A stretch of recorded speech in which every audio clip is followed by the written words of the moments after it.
Good evening, everyone. I'd like to call our meeting to order. I'll go ahead and do a roll call. So Ward 1.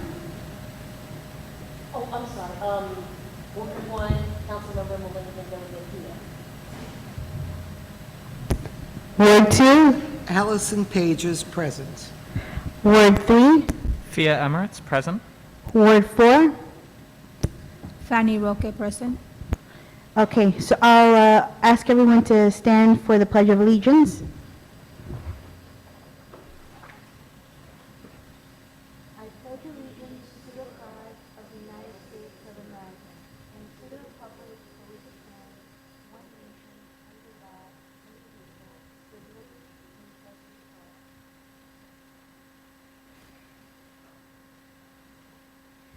all. For tonight, we have a presentation on the 2024 audit.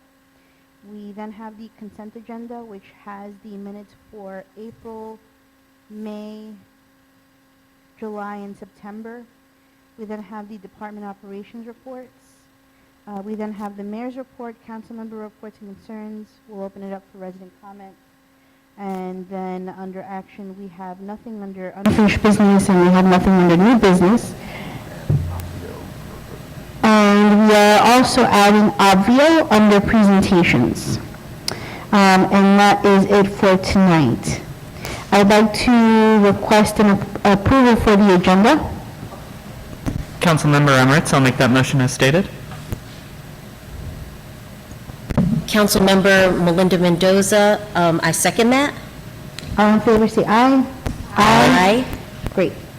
So let's go ahead and get into it. Is the audit company online? Yes. Okay, so we'll go ahead and start with the audit company.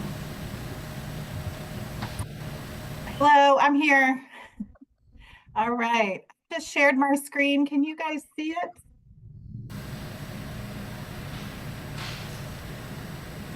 Yes, we can. Perfect. Okay. So I'm Eva Webb. I'm the audit partner at LSWG, and we did the audit for the town for the year ended June 30, 2024. And so I do always like to pause on the audit report and remind everybody here about 2/3 of the way down the page, management is responsible for the financial statements of the town. All we do as auditors is express an opinion on whether or not those financial statements are fairly presented in all material respects. So you will see at the very top of the audit report under the italic word opinions, in that second paragraph, our opinion, the financial statements referred to above present fairly in all material respects. So what that means is the town had a clean, unmodified audit opinion for fiscal year 24. I am just going to jump right into the actual financial statement. So we're going to go to Exhibit A1. So this is the statement of net position, and the fiscal year 24 column is this first column. The fiscal year 23 results are also included, so you can kind of compare how you're doing with the prior year. So you'll see at the end of June 2024, the town had total assets of $3.5 million. And if you look up above, these are the different categories of assets. So you have cash and cash equivalents, investments of a little over $1 million. You have some amounts owed to you by other governments, about $116,000. And then, of course, you have capital assets, which are your buildings and vehicles, things of that nature, about $0.2 million. So all organizations and towns, of course, also have liabilities at any point in time. So at the end of last year, the town had total liabilities of $1.8 million.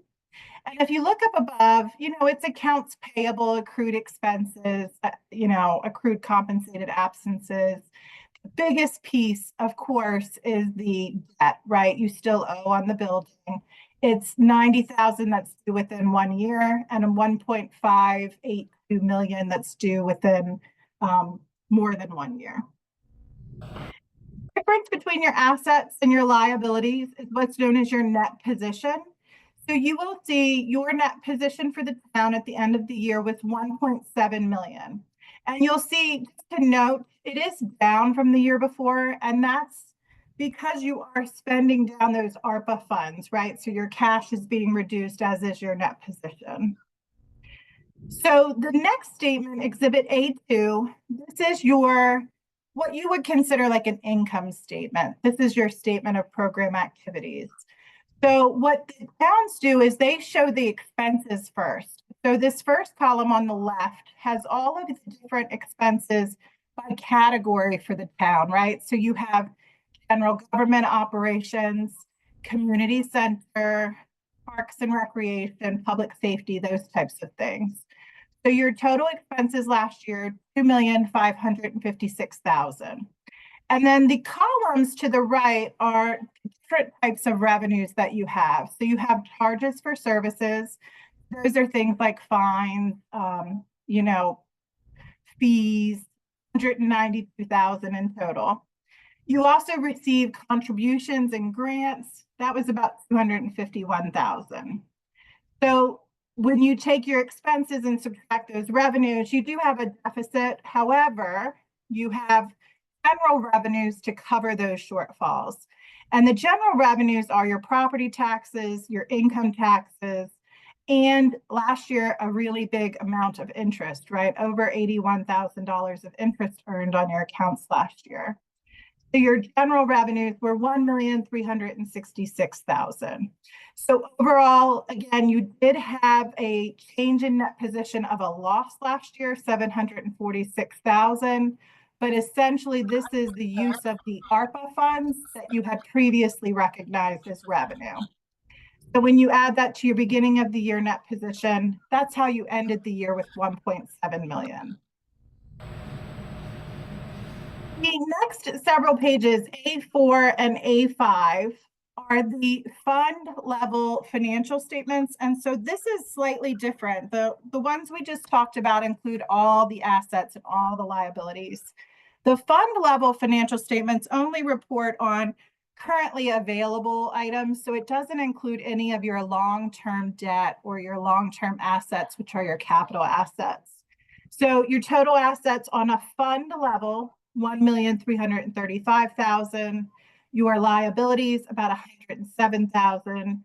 You do have some deferred inflows of about 49,000, and your fund balance, the difference, and that was 1,179,000. Exhibit A5, this is similar to how you budget, right? So this is the fund level. So these numbers should look very familiar. The total revenues last year, 1,793,000. Total expenditures, 2,392,000, of which that line right above, 634,000 related to the ARPA funds. So we did have a deficiency of about 599,000 on the fund level. The next several pages are the notes to the financial statements. Exhibit A7, it goes on for 16 pages. I always say if you get bored, go ahead and read through those. But they really just provide additional information about financial statements and about the town itself.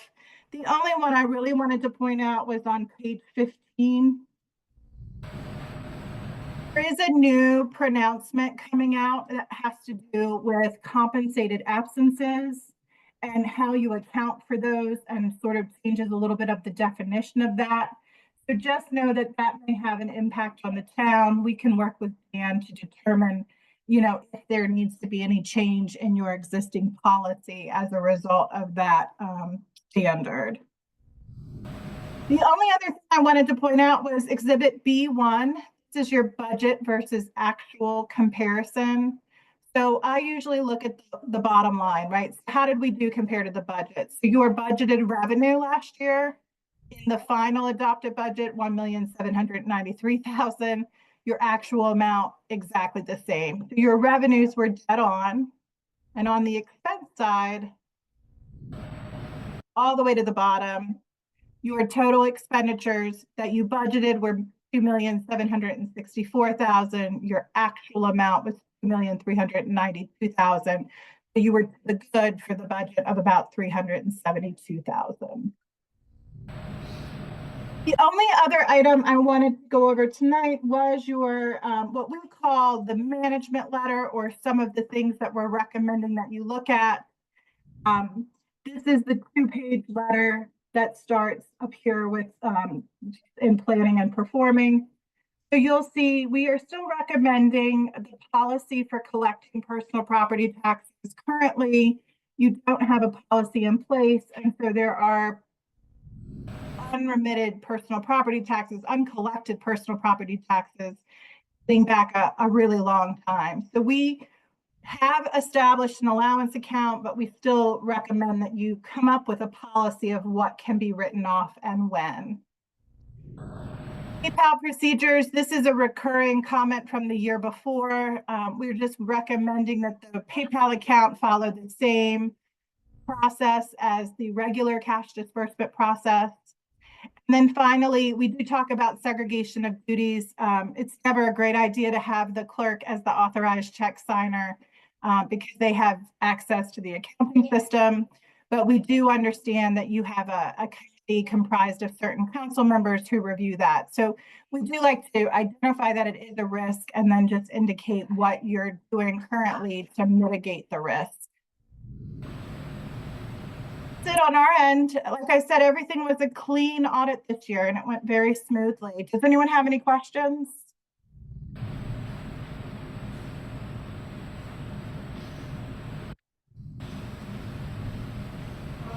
I guess that basically, I have a question if that's possible.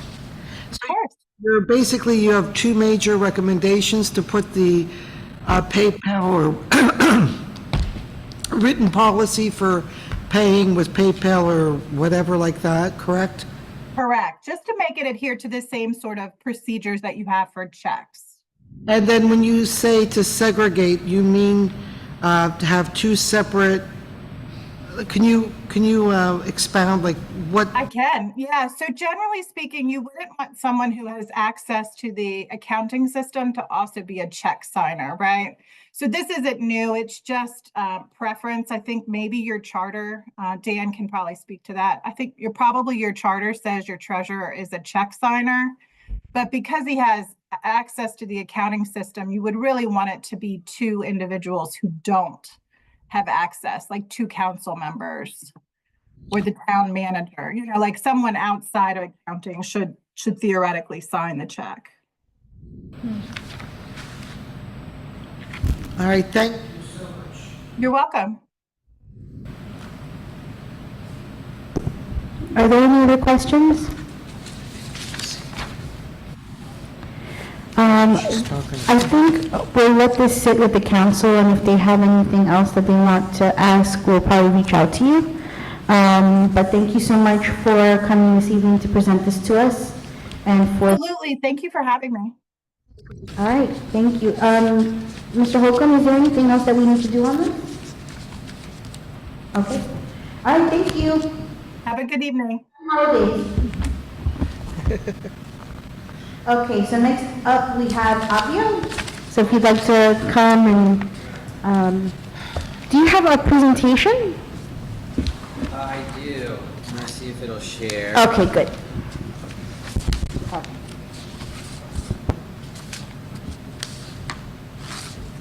I don't have anything on here. Which one is This way. When Avio walks by, they should have money, money, money, money.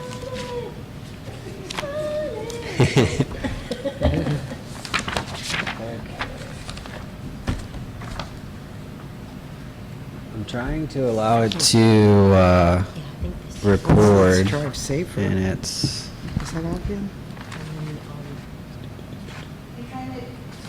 Excuse me, Well, since because Zoom's recording, I think it's trying to get into my system, and I think I allowed it. So let me try that again. Let's see. is it this one? I think it might have worked. Let's see. Yeah, because Avio is the. Okay, so I'm going to start my presentation just with a quick video that we created, kind of our new marketing And then from there, I'll kind of go into the presentation, and I think most of y'all kind of know us and what we're doing, but I'll give a little bit of an update and kind of where we're at and the movement we're kind of create with Let's Drive Safer. So let's see if this works. Hopefully we have some audio.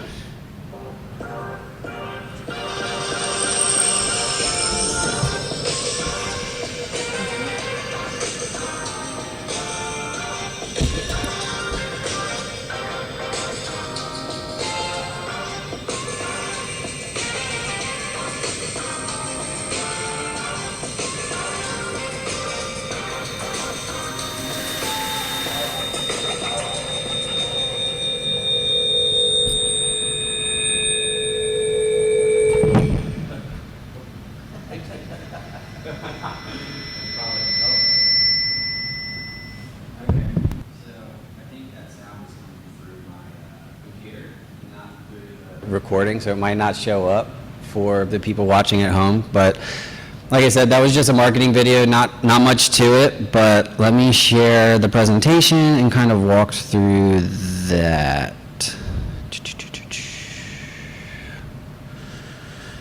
Okay, let's try that.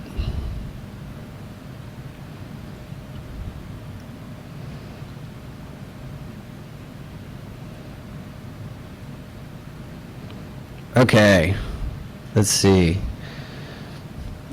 And then let me hide this so I can make it full screen. We good to go? Okay, so like I said, I'm from Obvio. We are the automated stop sign enforcement group that's going in across Maryland and DC. We have 3 poles in Colmar Manor now. One of them is completely outfitted with cameras, solar, and all of the AI components in the box.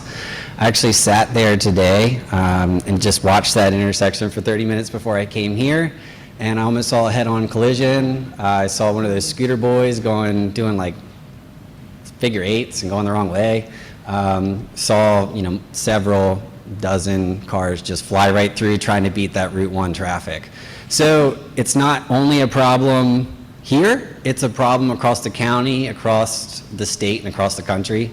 Honestly, we're just trying to keep up with the amount of issues we're finding. It doesn't stop at just stop signs either, right? So in Colmar Manor, when we did our pilot, we found about 1,400 violations across the 3 intersections that we're talking about. It's not just Colmar Manor. We see this all over. And this isn't just, someone's rolling a stop sign. This is people just blowing right through 15, 20 miles an hour, not paying attention. So what we're trying to do is, obviously, we're coming in with technology, and the technology is enabling us to catch these violations, take some work off of the police department's plate. But we're also trying to create a movement. We're not trying to just grab money. We're not trying to just create a new revenue source. We want to create a movement of let's drive safer. We're trying to enable the communities to kind of come together and create safer streets for all pedestrians, but especially kids. They're not as aware sometimes, and the things you see when you pay attention to intersections are kind of frightening. So we have a 3-prong approach. First one is collective awareness. Like I was saying, we're bringing the community together. We all kind of have to get behind this. If it's just the police department, just city council, and just Obvio, that really doesn't go anywhere. We really need the whole community, and that's why we're kind of create this movement. We've got the tech-powered accountability, so our tech allows the council and the police department to see the violations, and then our backend, our web page actually allows people to see their violations or other violations within the community. So when you run a stop sign, we'll send you a violation, and then you can actually watch yourself run that stop sign. And that's kind of powerful to say, like, yep, there it is. I did that, and that was wrong. It's kind of hard to argue with. And then community action, if it just stops there, here's a ticket here, it really doesn't do much, right? Like, it comes down to we're trying to deter the behavior, and we're only happy if we're deterring the behavior. If we're not happy, if we're just, we're just getting revenue. No, we want to see that action go down. We want to see revenue go down because we want the egregious traffic violations and like the unsafe behaviors to be at 0, honestly. So that prong one, like I said, you know, the collective awareness, we come out to town halls, we have the flyers that you see in front of you, we have the website where people can actually see these videos and see the technology working in the community portal, and that portal also has statistics that are live. So you can see month by month, is it going up, is it going down, is it not changing? And that kind of shows you, is it working? Do we have a movement going? Are we actually deterring the issue, or is it just continuing? And that kind of gives us an idea of like, okay, we need to lean in more and let the community know like it's not changing, why, what can we do to kind of make it better? So number 2, that tech-enabled accountability, like I said, we're always just looking for people to drive safer with this technology, and by showing them, it kind of creates that accountability. And the citations are mostly for the most egregious. Obviously, we all roll stop signs sometimes. That's not really what the danger is. The danger is the people just blowing right through over and over and over, or maybe not yielding to kids crossing a crosswalk. I've seen that too. So that kind of stuff. Next thing being the education and showing people, look, this is happening in your community. Here's the intersection it's happening at. Everybody sees the intersection that they recognize, and that kind of hits a little closer to home. And then, of course, what's that? That's a great photo. Yes, that's the one right out there. Yeah, it's awesome. It's great to see. We're really excited. And then, of course, we're reinvesting the money. We're not trying to just get the tickets and create a slush fund. We are reinvesting into public safety. The money has to go back into public safety because this is what it's all about. And then that third prong, inviting the community to kind of take action with us, spread the word, create this Let's Drive Safer movement. We've got bumper stickers on the way, yard signs, the flyers, everything. So we're just going to start trying to really create a community awareness campaign that kind of pushes this into the mainstream, so everybody's kind of on that same Let's Drive Safer. So kind of similar side project is, so we're putting these poles up. A lot of people say that's an ugly pole. We don't necessarily disagree. So what we're trying to do is beautify them with art in some way. And one of the ideas we have is working with local schools to do design competitions with kids. They can send in, I believe you have a copy of those too, they can send in their designs, city council picks the winners, and we can either get them painted or wrapped to make them a little more beautiful, but also so they're more visible. We're not trying to hide them, we're not trying to be sneaky, we want them visible, we want them deterring, we want to change the action. Again, we're not trying to be stealthy. So our main goal here, again, is just safer drivers, that creates safer streets, and then a committed community behind that creates that movement of, you know, not only Colmar Manor is driving safer now, but PG County is driving safer now. And not only PG County, Maryland, and then it kind of ripples out from there. And I think everybody just kind of needs to know that safer streets are a win for everybody. So that's my time. If you guys have any questions, I'd love to answer them, but I also know you're on a schedule. Sure.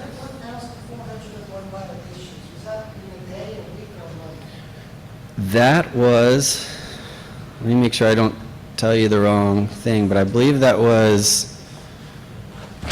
an average, like a daily average. For the month?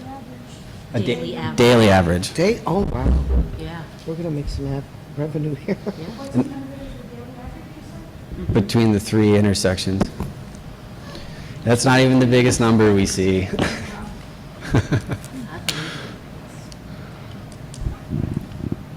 So we as a town would be able to kind of share those videos even at our town meetings. Maybe we can show them at every town meeting. Absolutely. You pull up the community portal and they'll be there. And it's really neat when you recognize the intersection. It's not just this faraway land where there's bad stuff happening. It's like, oh, I pass that intersection every day. I walk my dog at that intersection. I take my kids to school via that intersection. It hits home, definitely. And yes, this is all open source. You guys can access it. The community can access it at any point. Wow. This is really cool, and I love this idea of designing the poles. This is really, really cool. I'm super excited about it. Thank Awesome. you for all of this. Great. Just so the council knows, all of this information we have now in PDF format as well, in English and Spanish. It will be put on the website with the video that he shared in their own section on the automated enforcement, and then it will be sent out this week to the whole town. I don't have any other questions or comments. Does anyone else? No?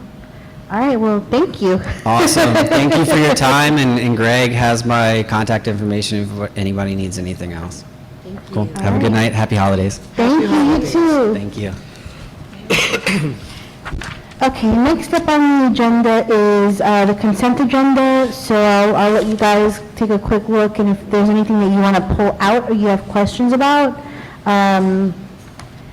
we can discuss. And if there are no questions or discussions, then we'll just move on to the next agenda item.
Okay, anybody have anything that they want to pull out or questions about anything?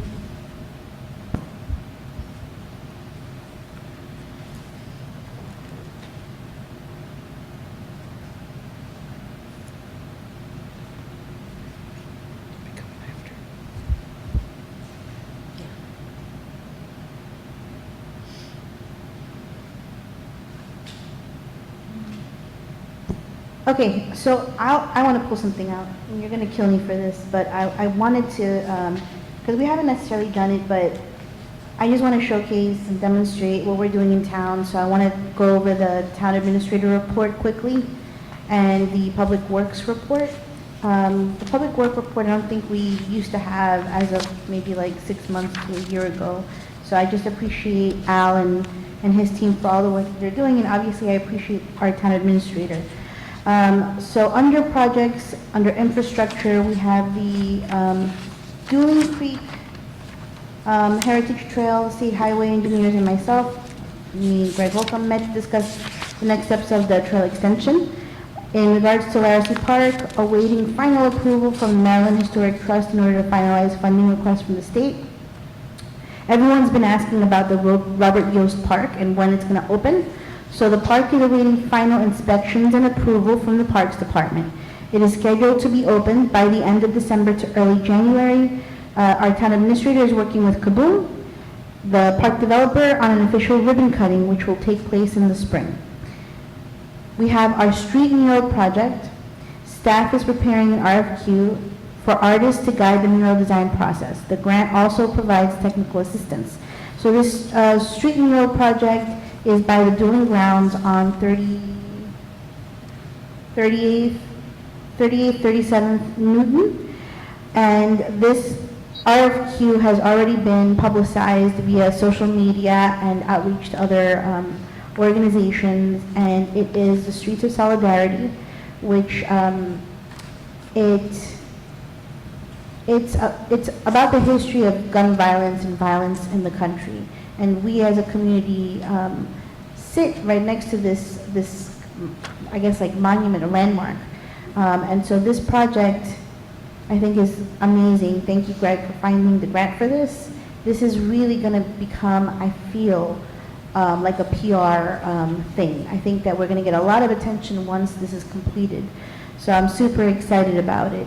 And we'll just keep your eyes open. If there are any artists in town, anyone that knows an artist, please put them in contact with Greg Holcomb and take a look at the RFQ that's already been posted. I believe it's on the website, it's on social media.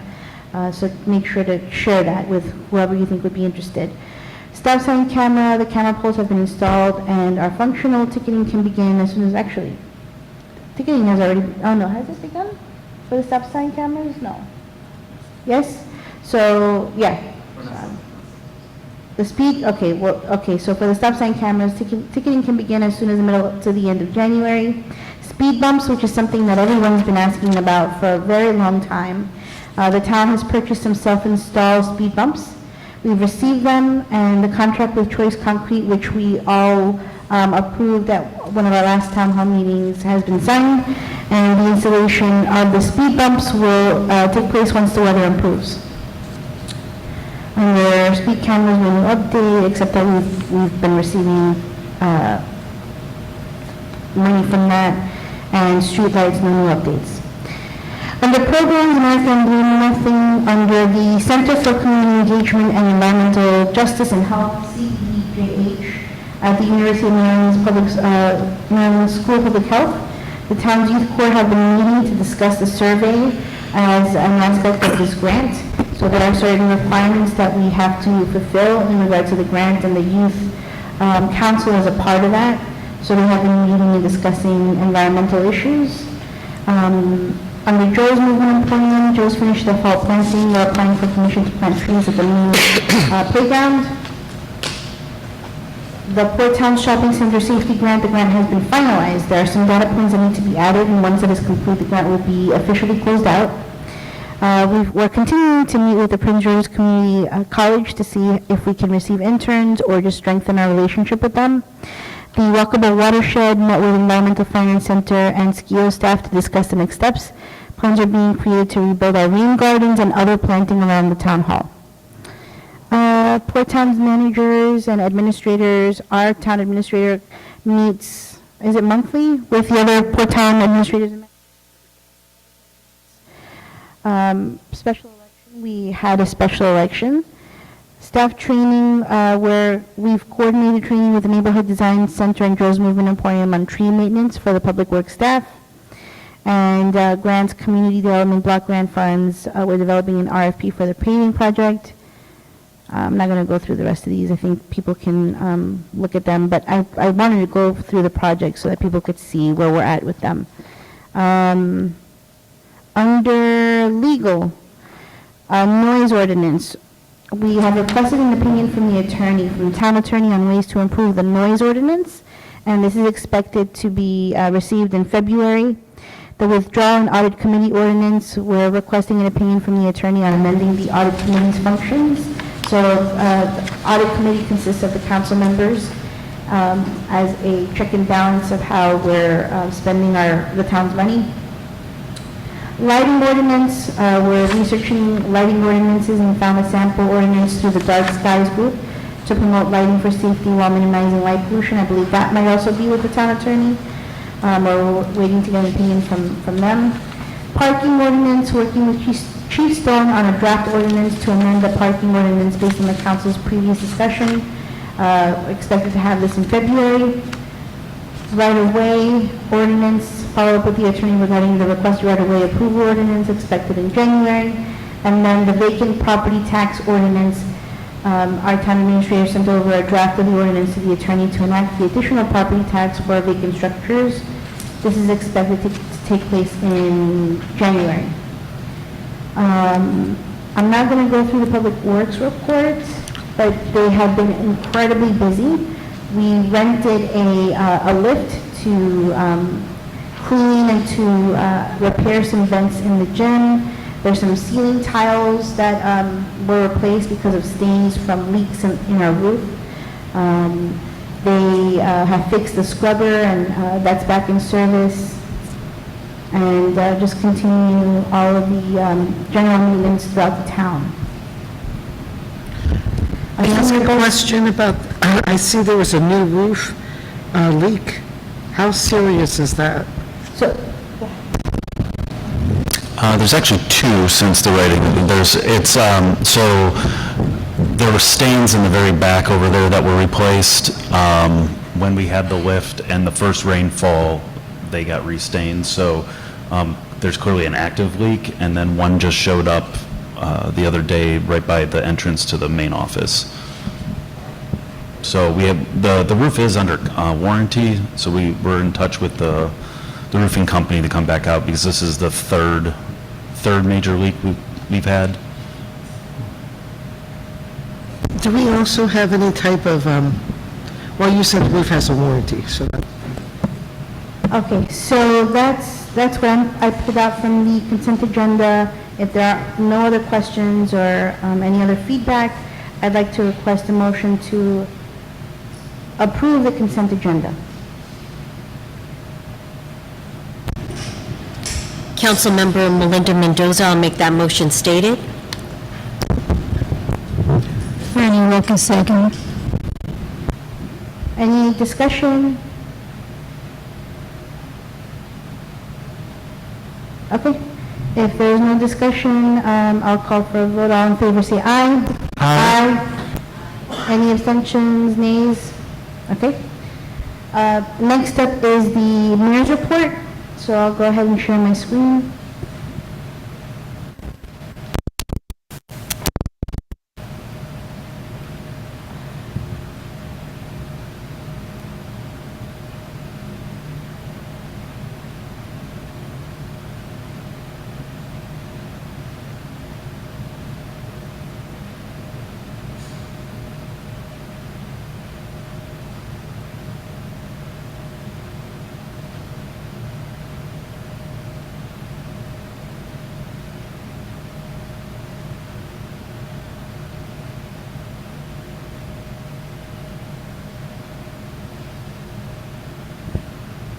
Okay, as far as meetings go, we just met with Emerson Community Clinic.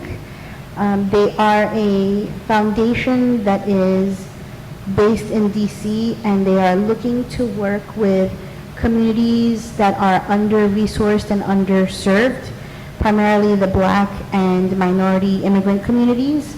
They're looking to work in regards to diabetes, to help people detect diabetes, and then also to improve health literacy, get people connected to medical systems for further care.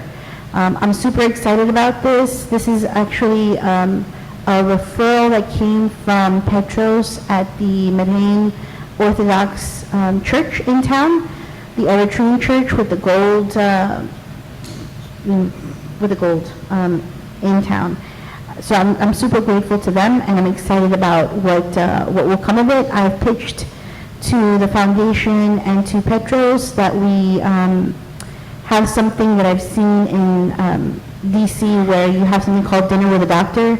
Once a month, people come, have dinner, a healthy dinner, and then ask questions of the doctor, but then also possibly get some health screenings for free.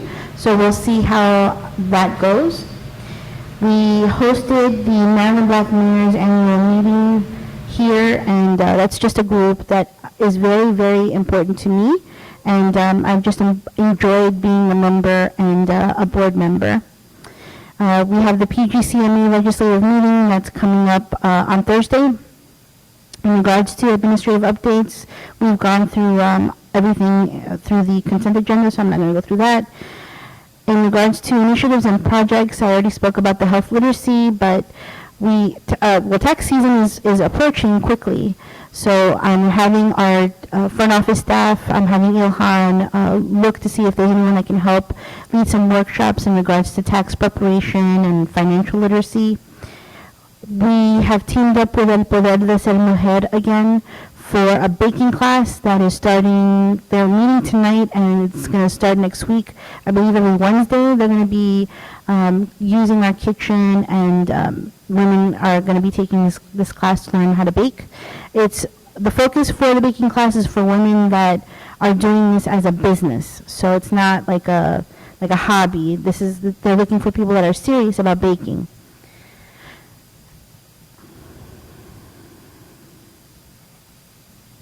Let this go. The upcoming events that we have for December include our holiday celebration and toy distribution. That's taking place this Friday, the 20th. Santa is going to be driving through town on Saturday, the 21st. And we're going to be hosting a community New Year's party starting at 9 p.m. on the 31st. So I hope that anyone who is lonely or doesn't have family or wants to just come out, come join us. It's going to be a lot of fun. In January, we're getting prepared for the MLK Day of Service, and then we'll also be preparing for Black History Month.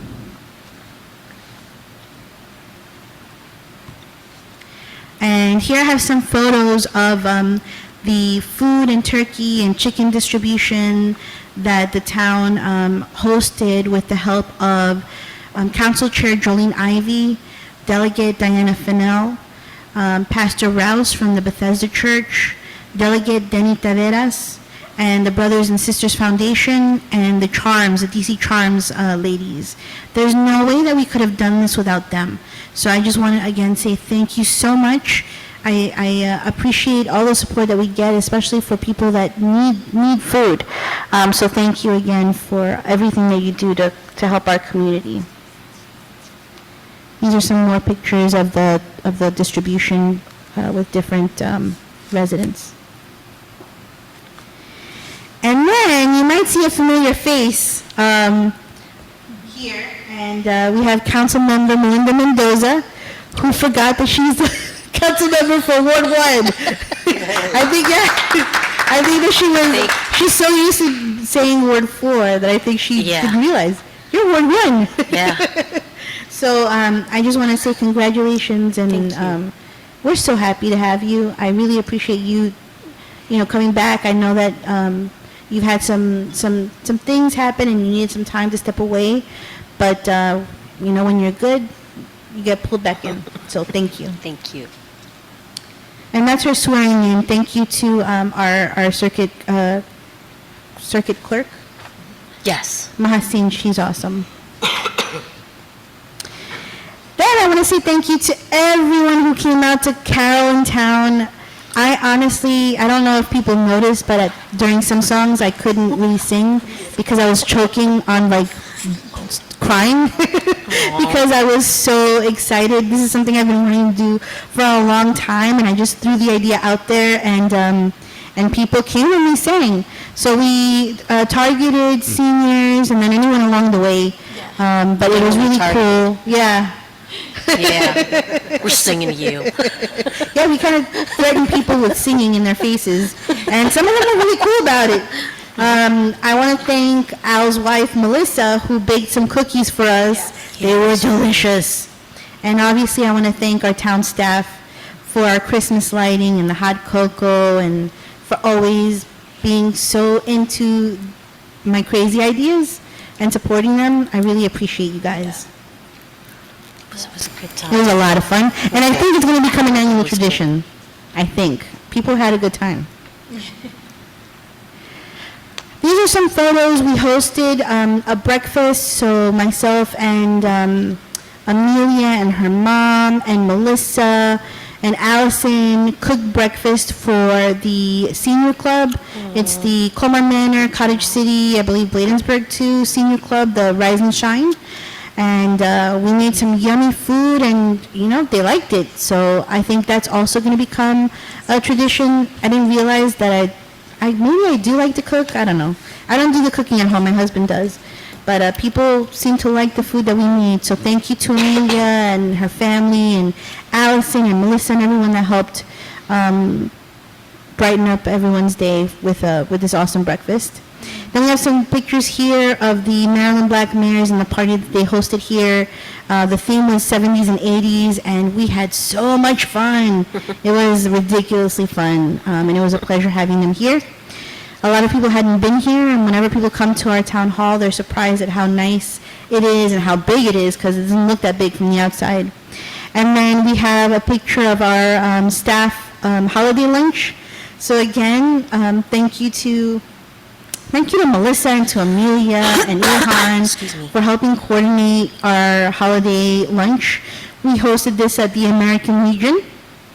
It's so funny because I see pictures of other towns and all the staff parties that they have, and we ask people, like, where do you want to go? And people just wanted to have lunch with each other and at the American Legion. So yeah, it was a lot of fun. It was really cool. So thank you to everyone that came, and thank you to everyone that helped put this together. And that is kind of it for me. The only thing that I do want to say is that for the new year, we have a couple of things that we need to all start thinking about. One of them is the budget. So if there are concerns, if there are questions, if there are ideas, please bring them to the town hall. You can email Greg, you can email me, you can email any of the council members, you can write us a letter, you can come and just to any of the town meetings and let us know. But that's something that we really need to start thinking through. In January, we're going to have a mid-year budget report or maybe presentation just to see where we're at, and hopefully this will help inform us for the year to come.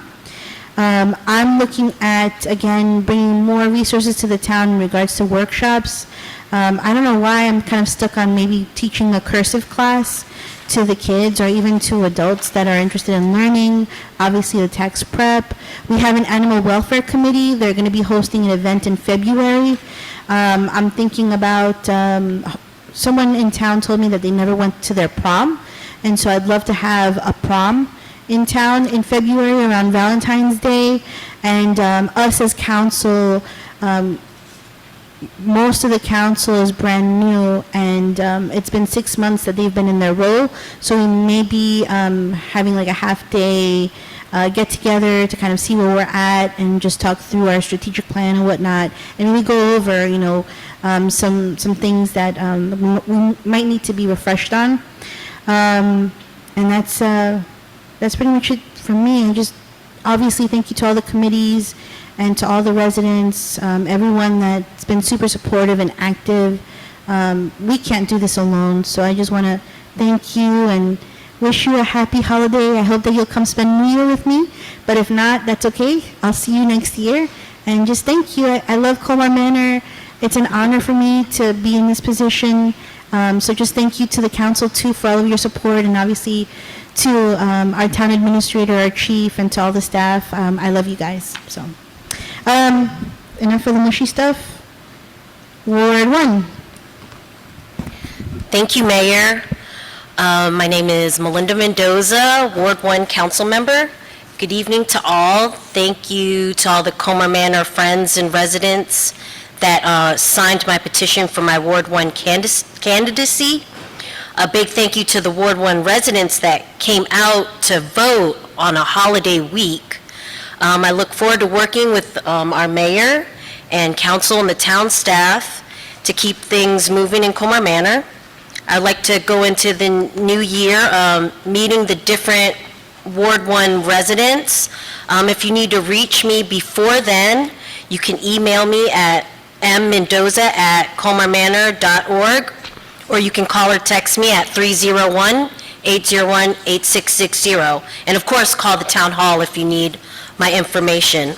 So I just wanted to wish everyone a Merry Christmas, Happy Holidays, and a blessed New Year. Oh yeah, and if you would like to come, if you're not doing anything on Saturday at 4 o'clock, this Saturday, our Colmar Manor Filipino Christmas party will be in full effect. What time? 4 o'clock. 4 o'clock. Yes. So bring your dancing shoes and your appetite. Are you cooking? It's going to be a lot of food. I mean, if you have not been to Colmar Manor's Filipino Christmas, I mean, that's a party. I mean, Maryland Black Mayors, we partied, but I don't even think that we beat out the Filipino Christmas. That's a party, and it's like it's a show, because people come and they sing and they perform and they do these skits and they have games. It's so much fun. So definitely try to make it out if you're around. Ward 2? The Ward 2 report. First of all, happy holidays to all, and I wish everyone all the possible blessings for the year 2025.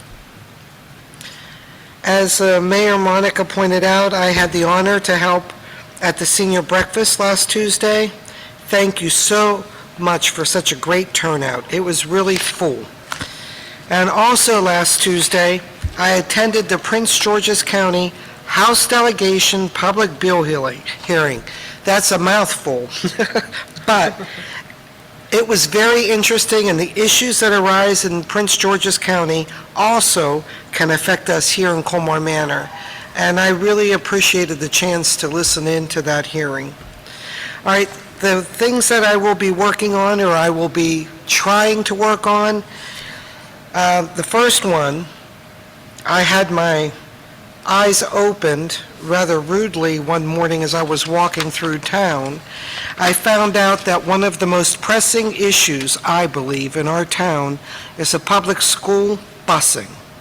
Prince George's public school buses have been running excessively late, and in some cases, they have not even shown up. As a former teacher, I realized that children coming late to school or missing days altogether is a major factor in their academic success. So even residents without children who take the bus are aware of the problem. That's how much of a problem this is becoming, especially now in the inclement weather. Although today we had, 70 degrees, but most days it's cold. This is even more urgent.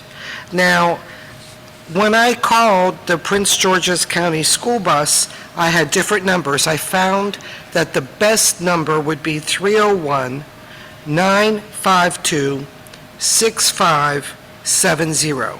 However, they don't answer at all, practically.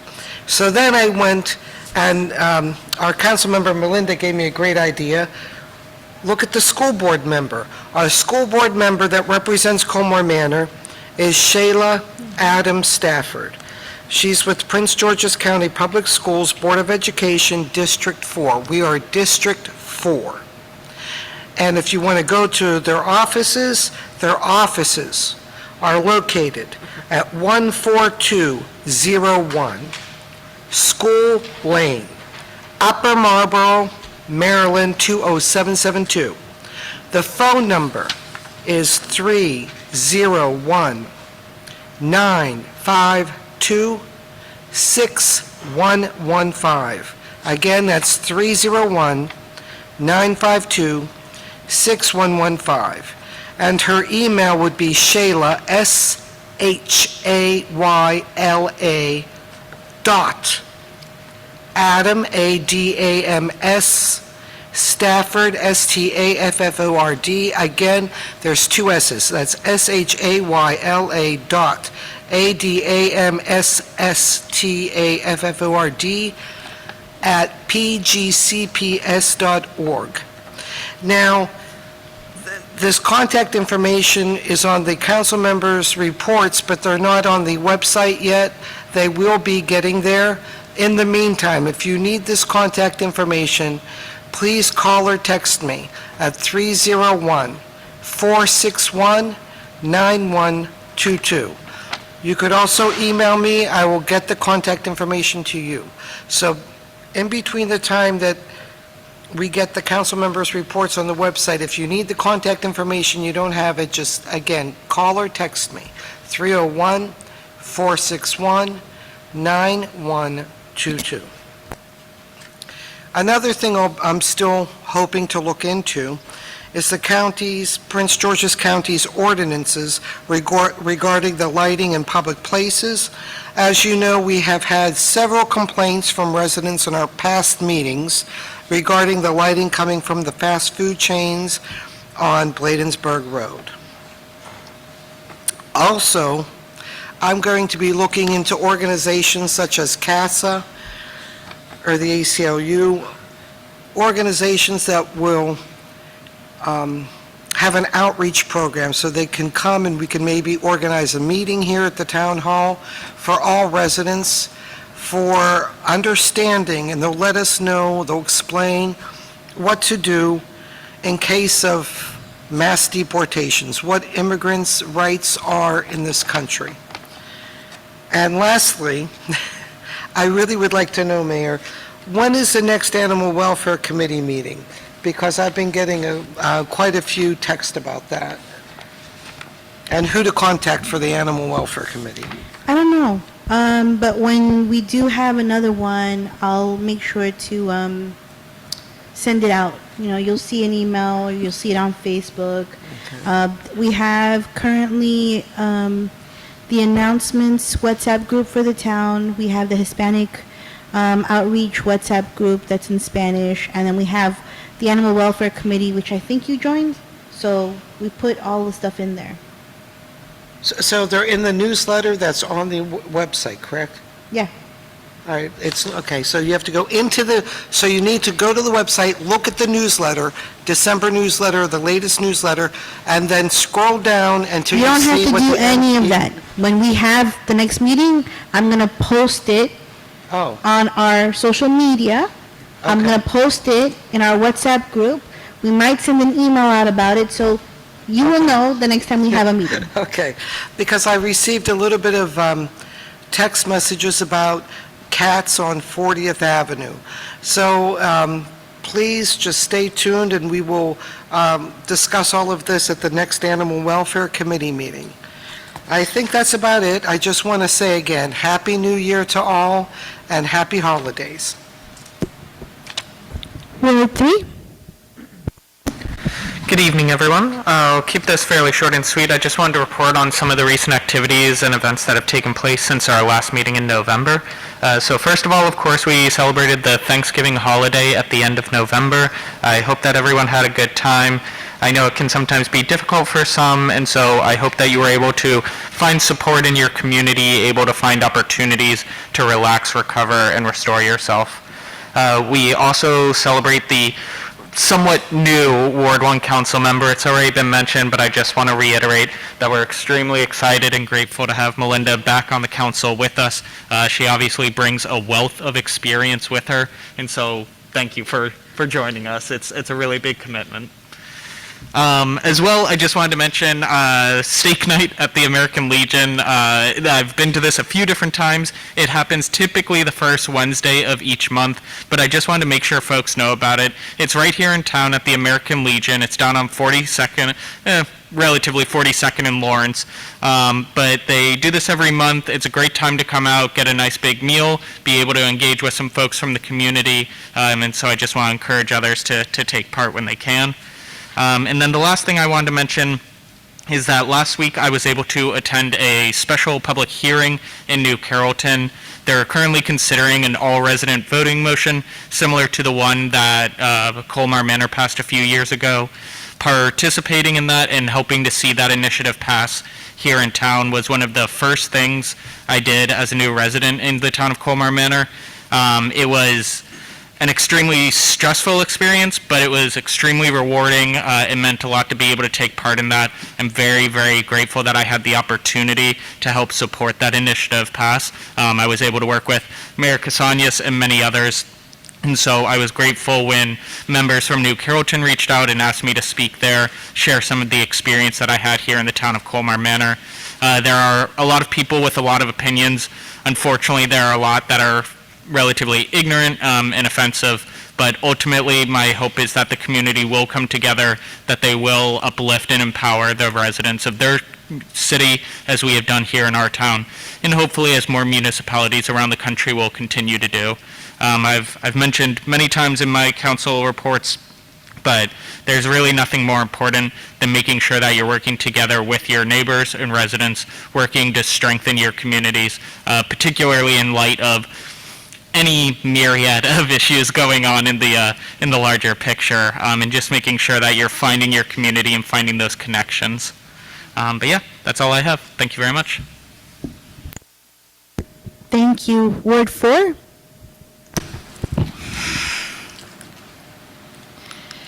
Good evening, everyone. I just want to say Merry Christmas and Happy New Year.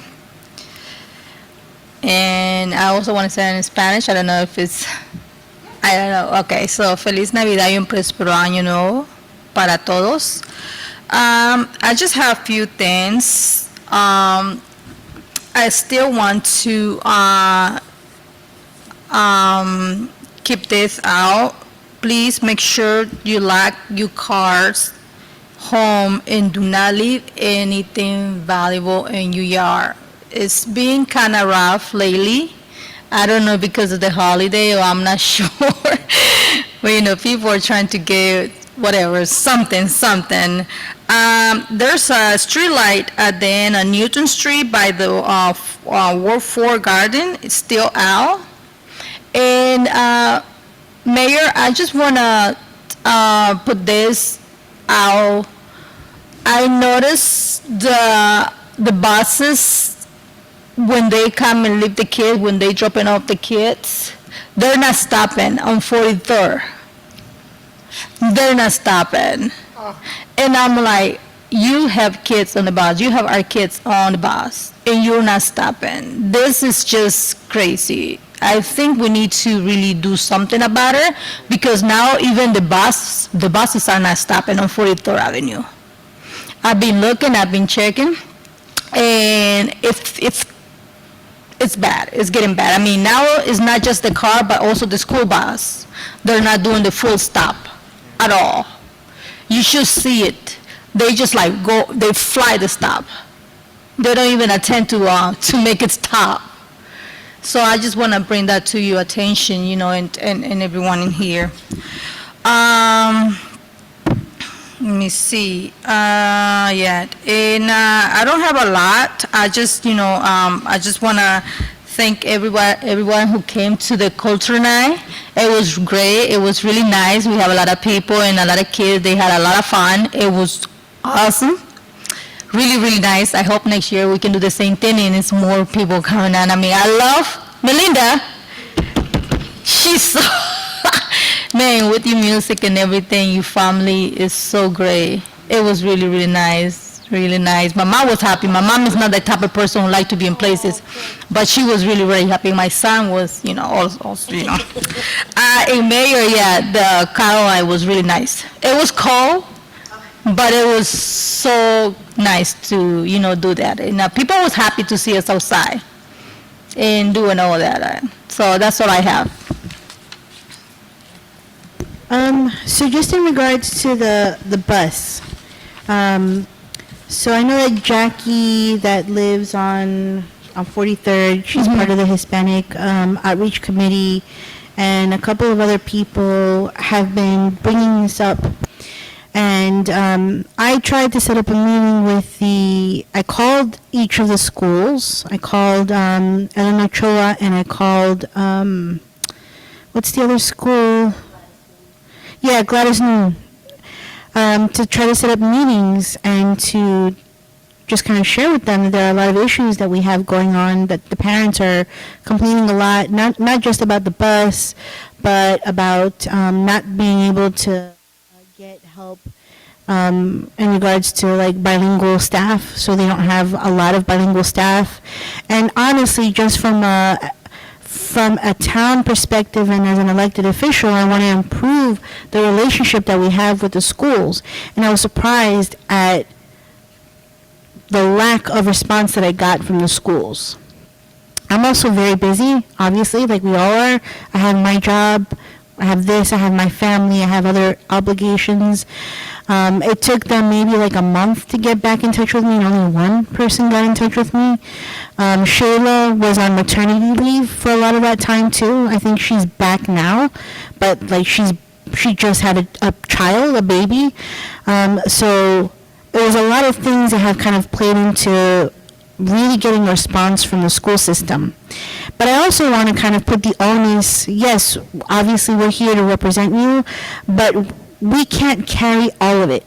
So the parents really need to get involved, and other community members really need to get involved. So I know that Jackie had asked us for a letter.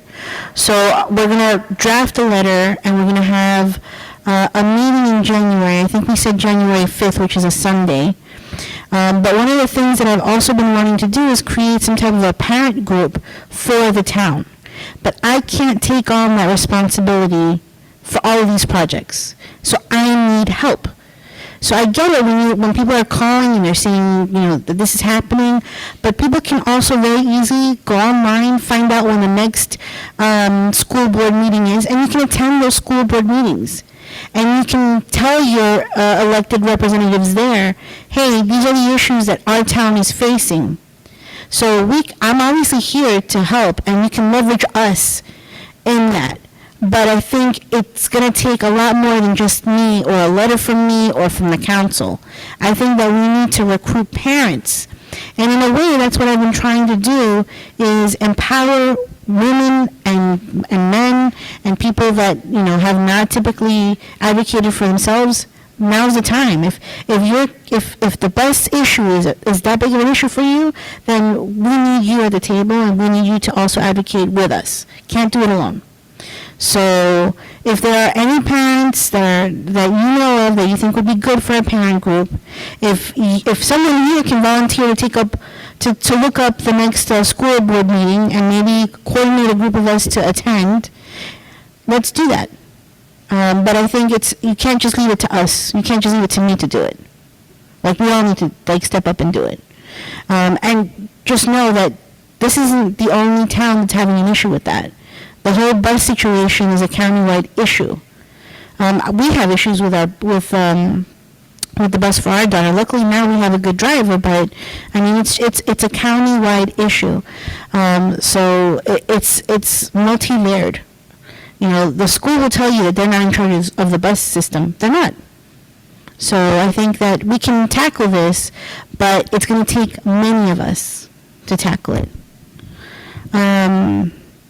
Okay, so that was the mayor's and council reports and concerns. I'll go ahead and open it up for resident comment. If there's anyone that's here or that's online, if you're online, just raise your hand. If you're here, just step up to the mic and just give us your name and the street you live on.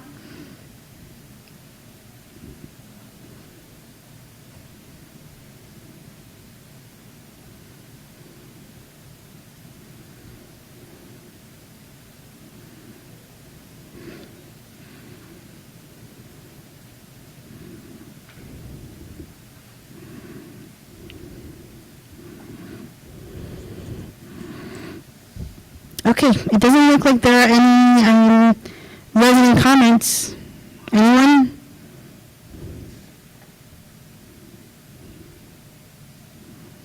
Okay. So again, under number 10, under action, there's nothing under unfinished business. There's nothing under new business. Oh, okay. Ms. Lee, go ahead. Hello, all. Where do we stand as it pertains to the ethics board? Ms. Lee? Can you hear me? Oh, shucks. We can't hear you right now. Just give us a quick second. Hello? Hello? Hello? Ms. Lee, we can't hear Hello? you, so just give us a quick second.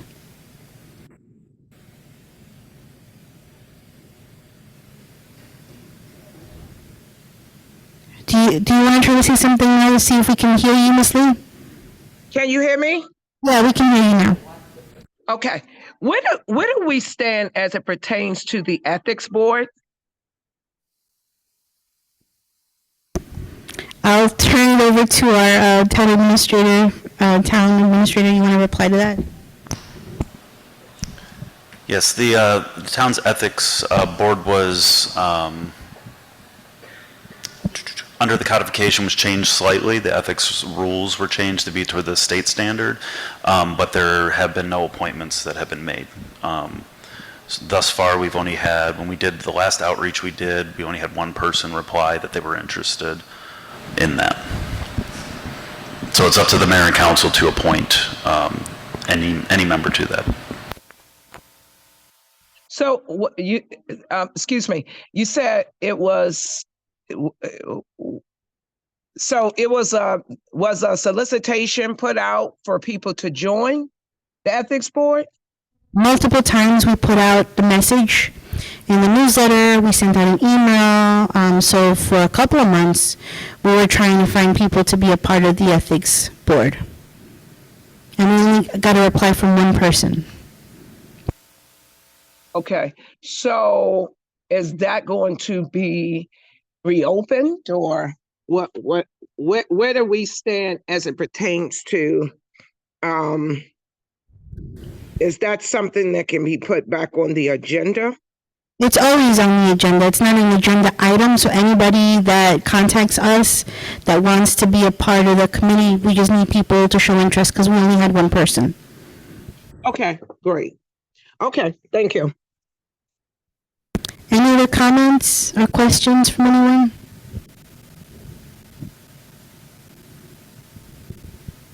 Okay, seeing that there are none, I'd like to request a motion to adjourn.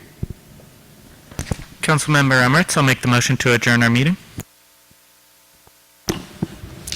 Fanny Roque, second. Any discussion? All right, all in favor say aye. Aye. All right, we're adjourned. Happy holidays, everyone.